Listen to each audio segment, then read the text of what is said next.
saksikan dulu video berikut ini karena saya perlu untuk mereaksi. Oke, selamat menyaksikan. Ada yang mau kabur, kabur aja. Mau kabur aja ke sana. Mungkin ada yang mau kabur ke Yaman. Silakan. Nah, setelah kita dengarkan, pertama, ucapan Presiden kita, Bapak Prabowo, yang mengatakan diantaranya kata-kata yang berbunyi begini, kalau mau kabur, kabur aja ke Yaman. Itu kan satu. Kemudian direaksi oleh Saudara Muhammad Rizik Syihab dengan berapi-api, dengan kemarahan yang luar biasa, sehingga seperti biasa muncullah kata-kata hujatan. Berteman sama setan jadi setan. Kira-kira jelas gak? Mudah-mudahan ini yang pertama dan terakhir buat Bapak Presiden. Kita doain biar Bapak Presiden dapat taufik dan hidayah. Tapi kalau Bapak Presiden terus mengulangi, terus ingin menjadikan orang-orang Yaman sebagai musuh, ya kami siap saja, Pak. Enggak, kami enggak mundur, kami enggak takut. Siapapun akan kami lawan. Yang menyebarluaskan sikap rasis, fasis, benci dengan kesukuan, kurang ajar. Yaman itu bukan musuh bangsa Indonesia. Wali Songo itu, saudara, dari klan Ba'alwi, ulama Yaman. Kakek moyangnya dari Yaman. Yang mengislamkan Indonesia, saudara. Habaib, saudara, yang datang mengislamkan Palembang, yang datang mengislamkan Kalimantan, mengislamkan Sulawesi, mengislamkan Maluku, mengislamkan Irian, habaib yang datang dari Yaman. Mestinya kau bersyukur, berterima kasih, bangga kepada keturunan Yaman di negeri ini, saudara. Pakai dihina, mau kabur sono ke Yaman. Kayak jelek betul itu Yaman buat pembuangan, sudah. Baik, pertama saya akan mereaksi ucapan Presiden Prabowo yang mengatakan kalau mau kabur, kabur aja ke Yaman, gitu kan. Ini satu indikasi bahwa isu nasab yang meresahkan umat, meresahkan bangsa telah sampai ke istana. Sehingga Presiden bisa bicara seperti itu. Nah, dengan ungkapan itu sebetulnya Pak Prabowo sebagai Presiden sangat bijaksana. Coba kalau peristiwa ini ada di zaman Soekarno, udah diusir nih Balawi. Karena saat itu Presiden Soekarno pernah mengusir Hwakil, Cina komunis. Dia usir Presiden. Kenapa? Membuat kegaduhan di Republik ini. Itu Prabowo masih Masya Allah bijaksana. Yang mau kabur, kabur aja ke Yaman. Wah, bijaksana banget itu. Kemudian Rizik Syihab mengatakan bahwa kalau nggak ada nih jenderal setan yang ngabisikin Presiden nggak bakal ngomong begitu. Jadi karena bisikan setan, jadilah dia setan. Kata Rizik Syihab. Berarti dia ini nggak mengikuti pergerakan istana. Coba kita lihat, misalnya video ini nih. Ketika Muhaimin Iskandar berbicara tentang Presiden Prabowo yang sudah tidak percaya lagi sama Ba'alwi. Oke. Manusia paling aneh di PMI ya Nusron Wahid. Sekarang Nusron ini satu-satunya tokoh NU yang paling aktif di habaib. Iya toh? Wong Pak Prabowo saja ragu pada habaib. Nusron itu habaib.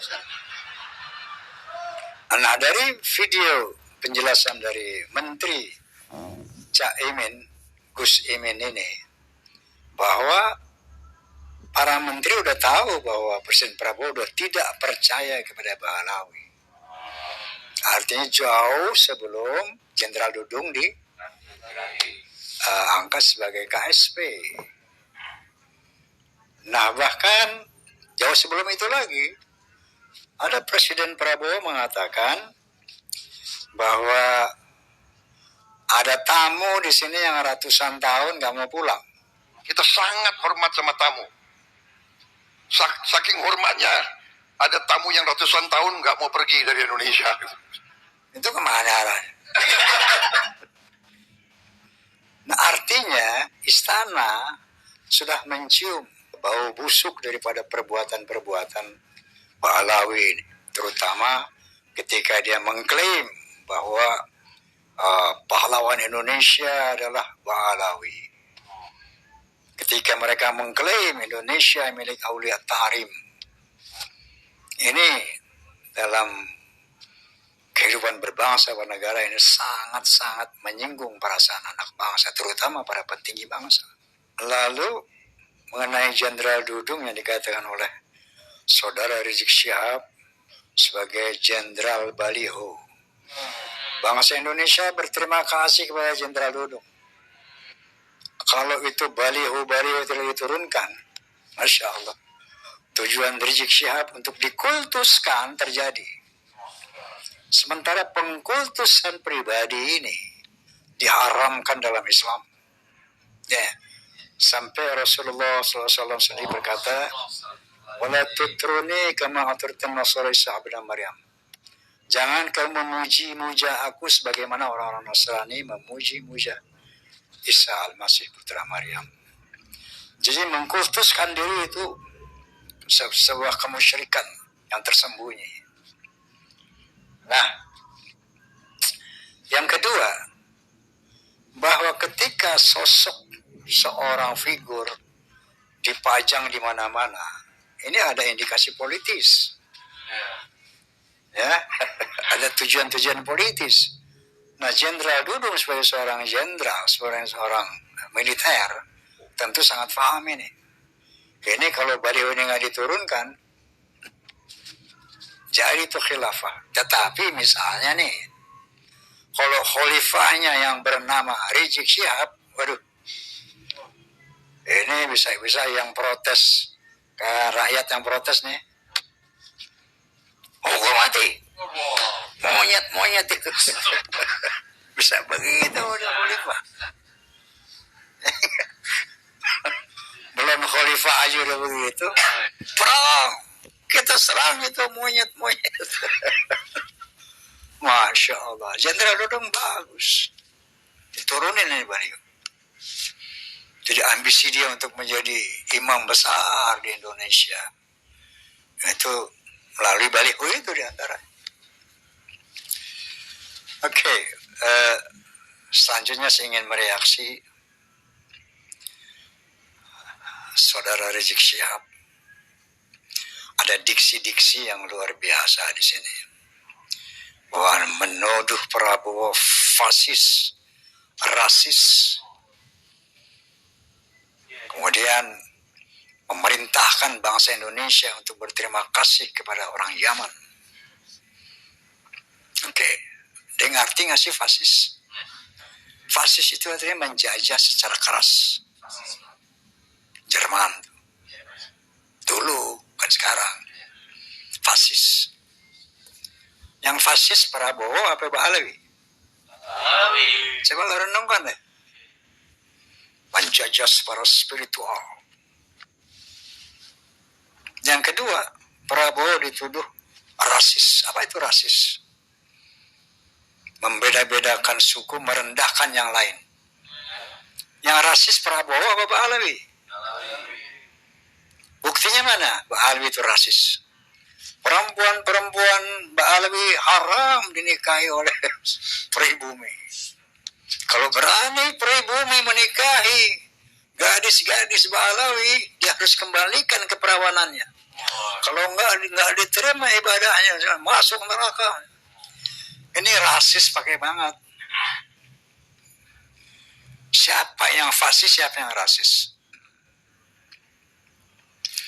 Kemudian apa lagi? Bangsa Indonesia harus terima kasih kepada Mbak Alawi.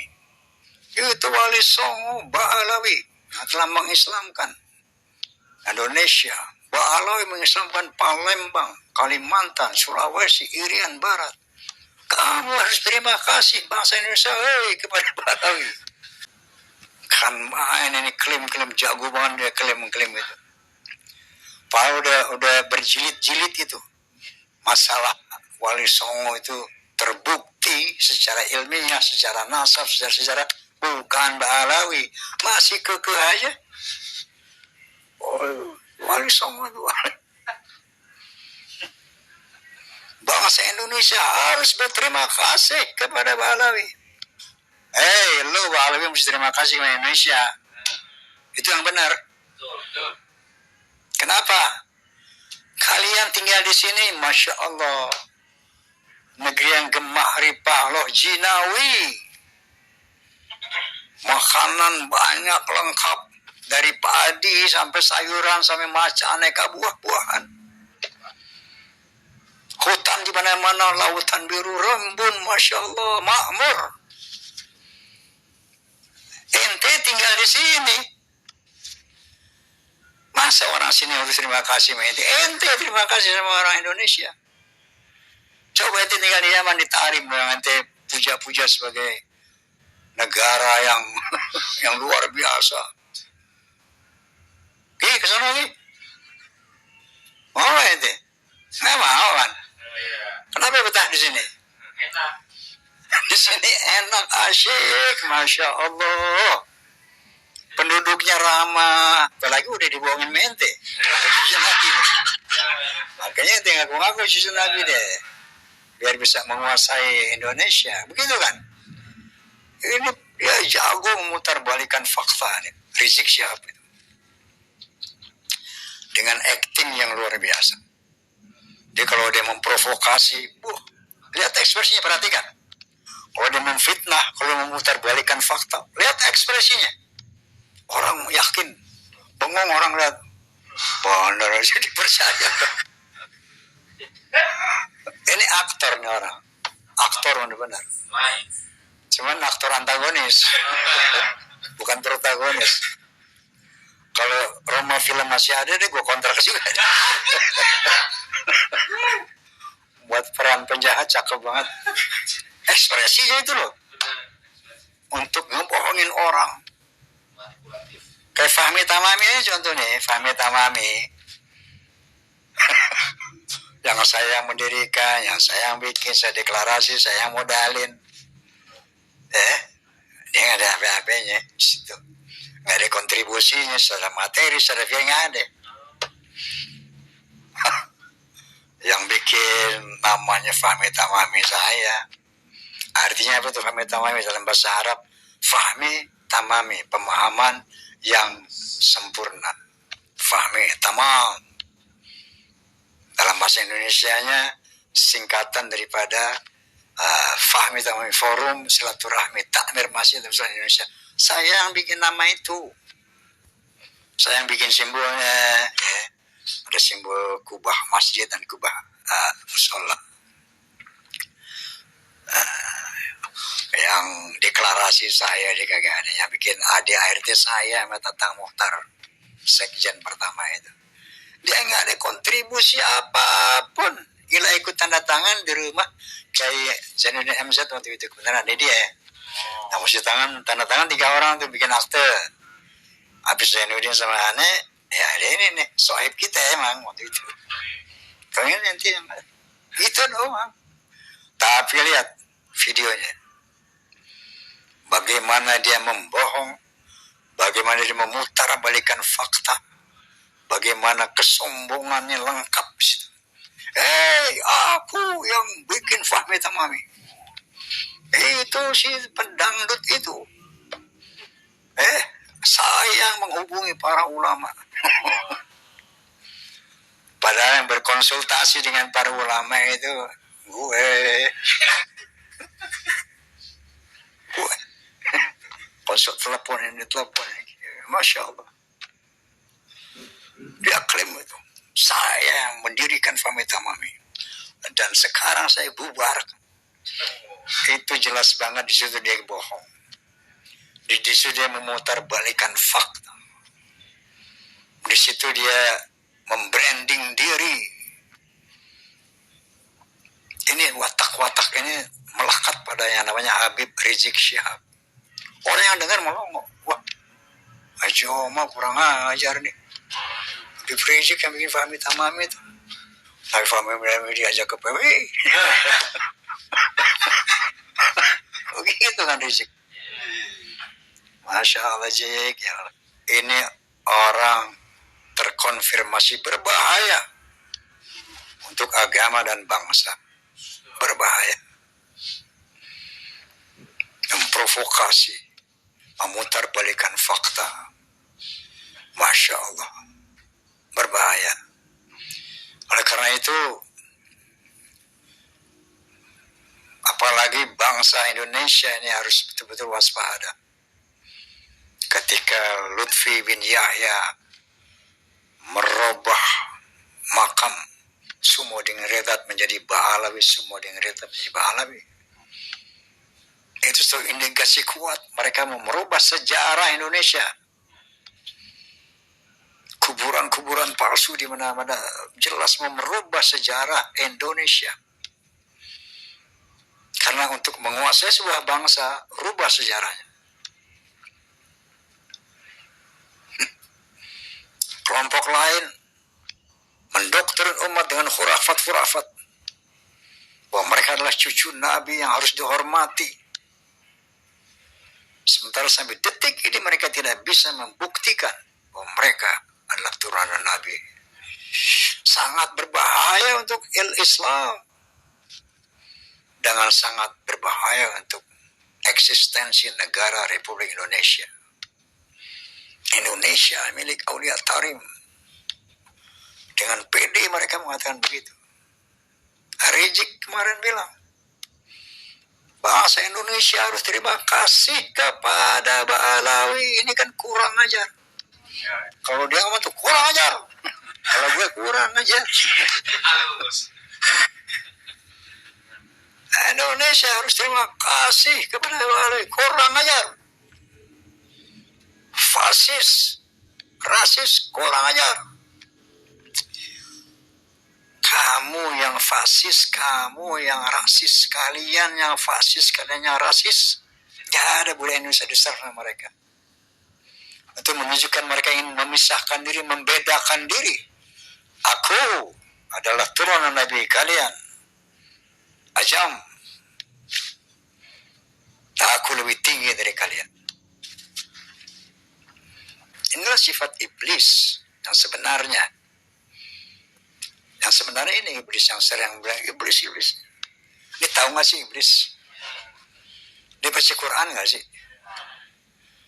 Dalam Al-Quran dijelaskan tuh iblis itu siapa, bagaimana. Qala ta'ala a'udzu billahi minasyaitonir rajim. Bismillahirrahmanirrahim. إذ قال ربك للملائكة اسجدوا لآدم فسجدوا إلا إبليس أبى واستكبر.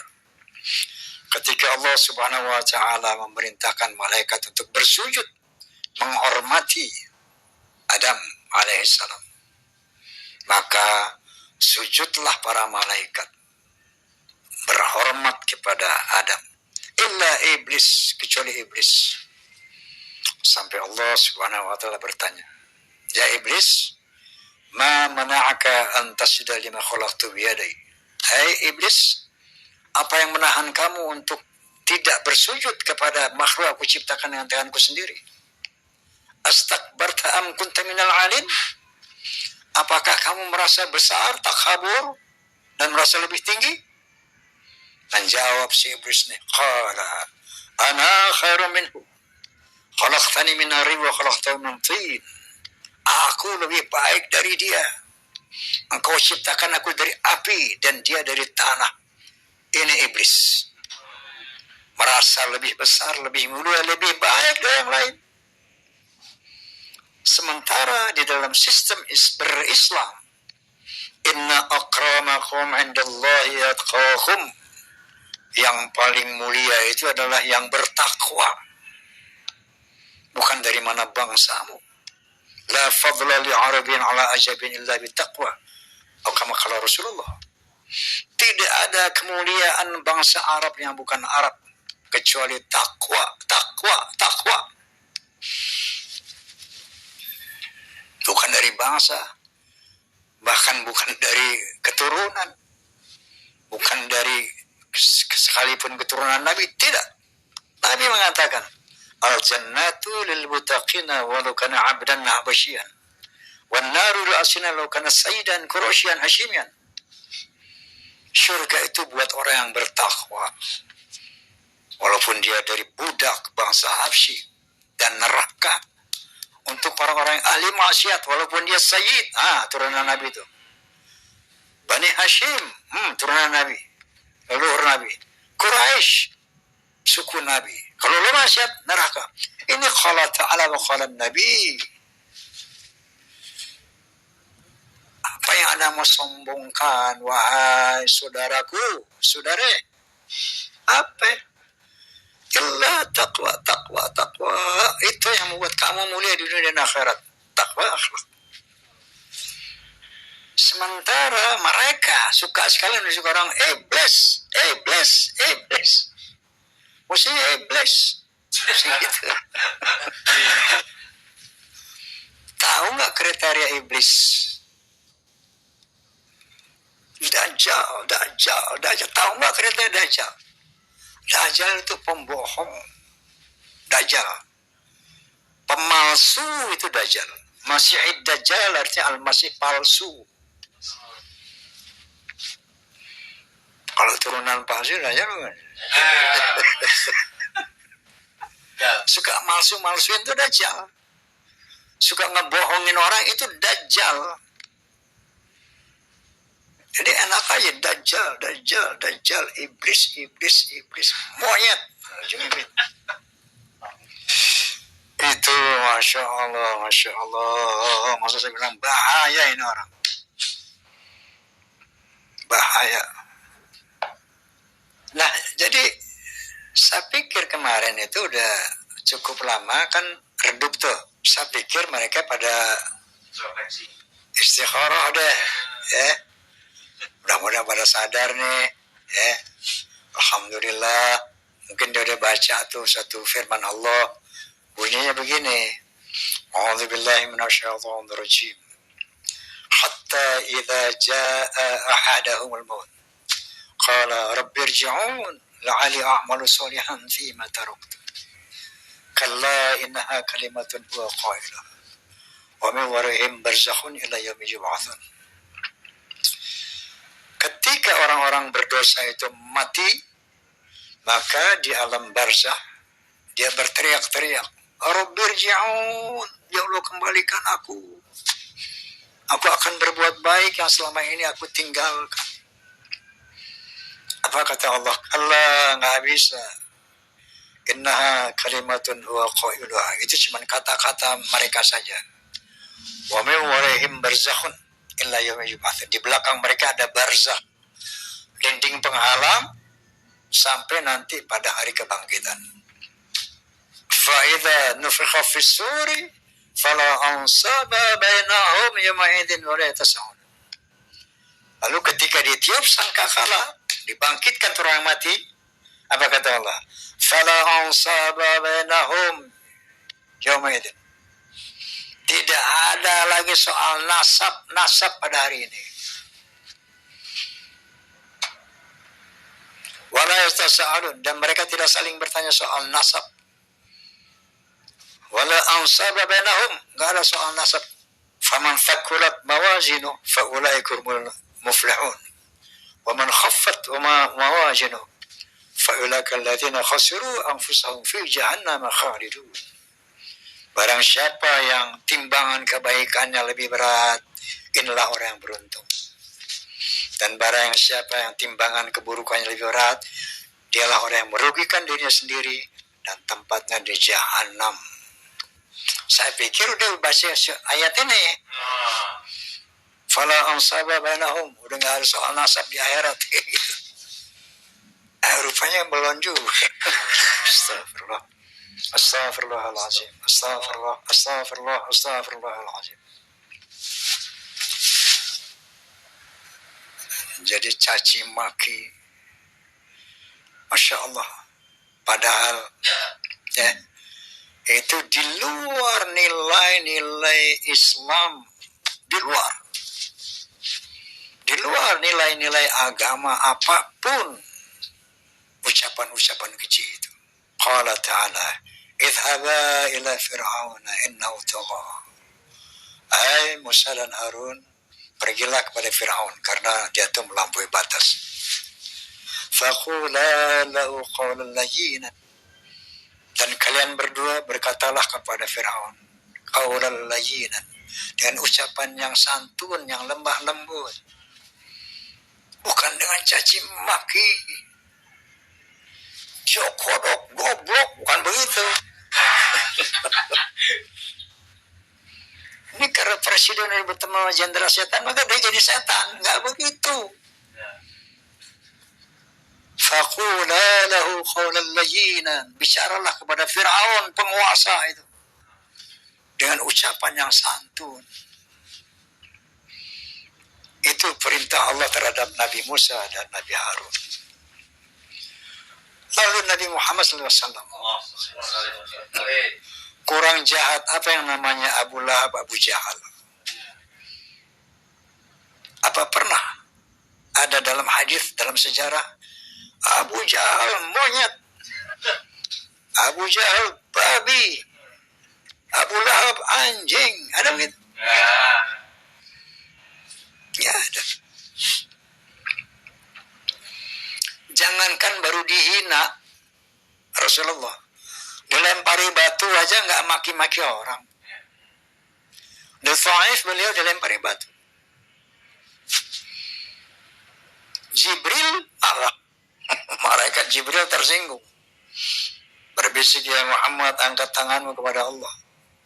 Minta agar umatmu yang durhaka ini diazab. Nanti aku yang himpit mereka dengan 2 buah bukit. Nabi bilang jangan. Nabi angkat tangan. Allahumma hdi qaumi fa innahum la ya'lamun. Ya Allah, berikanlah hidayah kepada umatku karena mereka tidak mengerti. Itu akhlak, Masya Allah. Ya Allah, berilah hidayah umatku. Dia melempari aku dengan batu karena dia nggak ngerti, Pak. Berikan hidayah, beri paham. Nggak dimaki-maki, kalian setan-setan ya. Gerombolan monyet deh. Itu Nabi. Gitu ya? Allahumma sholli ala Muhammad. Itu akhlak Nabi. Nah sementara Nabi Muhammad Habib Rizik Syihab revolusi akhlak. Revolusi akhlak, bukan main, keren banget serunya. Dia berakhlak gak? Ini bahaya. Ada ancaman dari Allah SWT. Qabra maqatan indallah an taqulu ma la taf'alun. Hati-hati. Besar murka Allah bagi orang yang cuma ngomong tapi tidak bisa melaksanakan. Ayo revolusi akhlak. Sementara dia tidak berakhlak. Asa padang, asa hari. Ayo kita perang, ayo kita perang. Kamu bawa 1000, nama KDM nih. Gua bawa 1000, lo bawa juta, lo bawa pistol, lo basoka. Jangan-jangan punya basoka deh. Apakah ini sementara untuk mengcounter kemungkaran itu dibimbing oleh Allah. Ud'u ila sabili rabbik bil hikmah wal mu'izatil hasanah. Serulah ke jalan Tuhanmu bil hikmah, dengan bijaksana, dengan argumen, wal mu'izatil hasanah, dan dengan nasihat yang baik. Wajadilhum billati hiya ahsan, berdebatlah, adu argumentasi tapi dengan cara yang lebih baik. Ini yang dilakukan Nabi atas arahan Allah Subhanahu wa ta'ala. Ini arahan Allah dilakukan oleh Nabi. Ada nabi-nabi dalam sejarah perjuangannya sama kafir-kafir Quraisy yang menzolimi Nabi, mempersekusi Nabi. Nggak ada sepatah pun ucapan yang kotor dari Nabi. Masya Allah. Acuan mereka siapa jadi? Kalau bukan Rasulullah. Siapa? Astaghfirullahaladzim, astaghfirullahaladzim. Itu kalau soal memprovokasi luar biasa. Juara. Benar. Yuk, kita introspeksi. Wa mal hayatud dunya illa mata'ul ghurur. Enggak ada kehidupan dunia kecuali ghurur. Semu, menipu. Wa inna ad-daral akhirata lahiyal hayawan law kanu ya'lamun. Akhirat itulah sebenar-benarnya kehidupan. Jangan sampai karena ambisi kita di dunia ini mengorbankan nasib kita yang abadi di akhirat. Naudzubillah.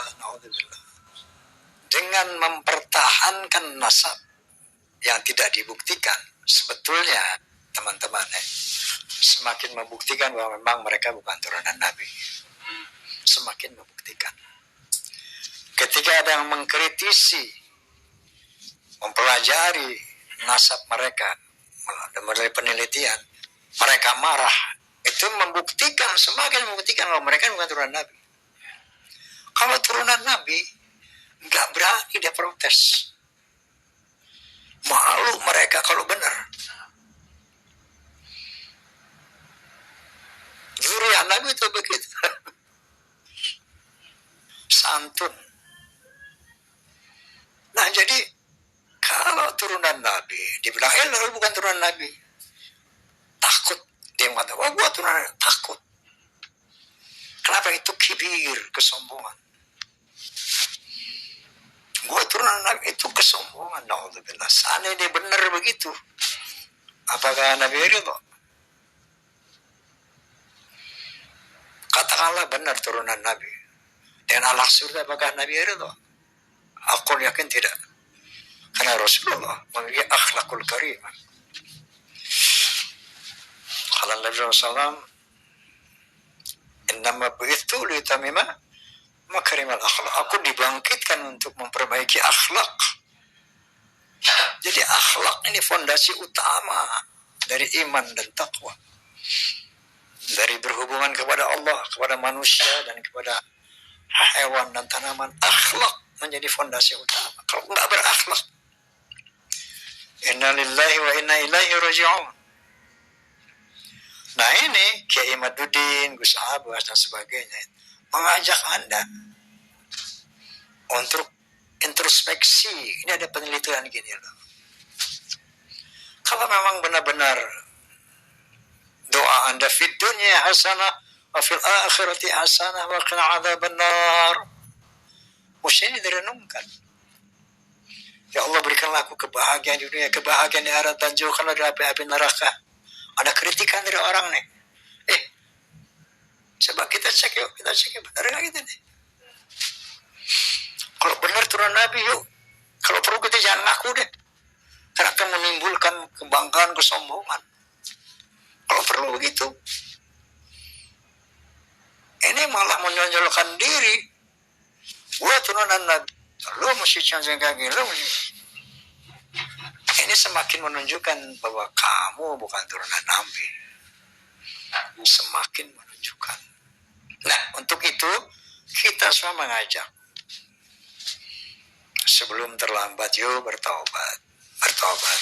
Astagfirullahalazim.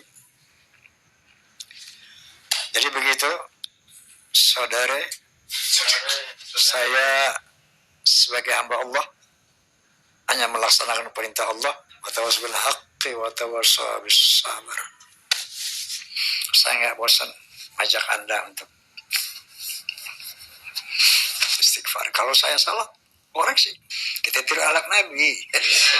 Laqad kana lakum fi Rasulillahi uswatun hasanah. Sesungguhnya pada diri Nabi terdapat keteladanan akhlak. Oke? Halo, oke? Oke. Oke. IPWIRS harus mengacu kepada akhlak Rasulullah. Amin. Akhirul kalam, wallahul muwafiq ila aqwamit billahi taufiq wal hidayah. Assalamualaikum warahmatullahi wabarakatuh. Waalaikumsalam.